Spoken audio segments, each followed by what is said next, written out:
안녕하세요. 노무법인 행복의 대표 노무사 한상욱입니다. 리스타트업 창업자 여러분들과 인연을 갖게 돼서 반갑습니다. 저도 노무사업을 시작하기 전에는 IT 벤처기업의 창업에서부터 흥망성쇠를 직접 겪었던 장본이기도 해서 이러한 강의가 특히 의미 있게 느껴지고 있습니다. 자, 우선 스타트업 노무관리의 중요성에 대해서 저는 강조드리고 싶습니다. 노무관리의 중요성이 상대적으로 부각되지 못하고 있는 것이 좀 안타까운 현실인데요. 스타트업이라고 하면 흔히들 아이디어, 아이템, 기술, 전략, 차별화, 마케팅, 포지셔닝 이런 것들을 강조하고 떠올리게 되는데요. 사업을 함에 있어서 가장 중요한 것을 흔히 돈, 자본이라고들 얘기합니다.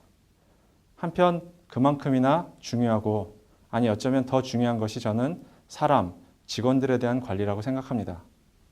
특히 리스타트업은 이미 아픔을 겪어보신 분들이실 텐데요. 당시에 여러 문제 요인들 중에서 사람과의 관계, 동업자든 직원이든 이러한 사람과의 갈등을 문제의 요인으로 뽑으시는 분들이 상당히 많습니다. 사업을 함에 있어서 돈이 없으면 없는 대로 노무 문제는 최저임금이나 임금체불, 퇴직금과 같은 다양한 유형으로 나타나기도 합니다. 한편 돈이 많이 생기고 투자가 들어오는 등 여유가 생긴 이후에조차도 연장, 휴일, 야간 수당 같은 문제가 생기거나 연차 휴가 수당의 문제가 불거지고 또한 조직 변화에 따른 해고 이슈와 같이 다양한 형태의 노무 문제들이 불거지는 것이 현실입니다. 따라서 노무 관리는 미리 준비하는 것이 필수라고 할 수 있겠습니다. 자, 스타트업 노무 관리의 기초 사항들에 대해서 말씀드리겠습니다. 첫 번째로 중요한 것은 근로기준법에 대한 이해라고 할 수 있겠습니다. 이것은 노동법의 수많은 법령 중에 가장 핵심이 되는 것으로서 사회적 약자인 근로자를 보호하기 위하여 근로조건의 최저 기준을 설정한 것입니다. 하지만 사용자, 즉 창업자가 이것을 이해하지 못하고 관리를 한다면 법을 위반해서 형사처벌을 받을 뿐더러 근로자 직원들과 갈등을 겪음으로 인하여 조직의 발전을 저해하는 중요한 요인이 됩니다. 특히 상시 근로자 5인 이상이냐 4인 이하에 따라서 적용 범위가 달라지는 미묘한 부분들이 있기 때문에 잘 이해하시는 것이 중요하겠습니다. 다음으로는 근로계약서입니다.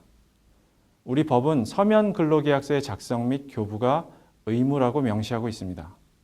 이것을 위반하면 500만 원 이하의 벌금이 부과되도록 2012년에 법이 강화되어 개정되기도 하였습니다. 우리 근로계약서는 근로자와의 신뢰관계를 형성하는 가장 기초가 되는 것이라고 할 수 있겠습니다. 세 번째로는 최저임금에 대해서 말씀드리고자 합니다. 최저임금은 매년 시급이 변하고 이에 따른 월급도 잘 확인하셔서 관리를 하시는 것이 중요합니다.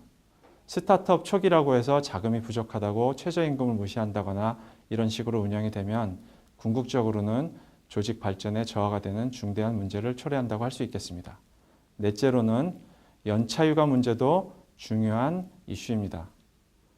5인 이상 사업장은 연차휴가를 의무적으로 부여하도록 되어 있고 이러한 연차휴가를 제공하지 못한다면 연차휴가 수당을 지급하는 것 또한 법의 의무입니다. 이러한 부분들이 바쁘고 급한 스타트업에 있어서 충분히 반영이 되지 못하면 향후에 노무 문제로 크게 불거질 소지가 있습니다. 다섯 번째로는 취업규칙입니다. 10인 이상 사업장은 취업규칙을 의무로 작성해서 고용노동부에 신고하도록 되어 있습니다. 이것은 근로조건에 관한 회사의 규정, 사규라고 표현되기도 하고 인사노무관리의 중요한 기틀이라고 할 수 있습니다.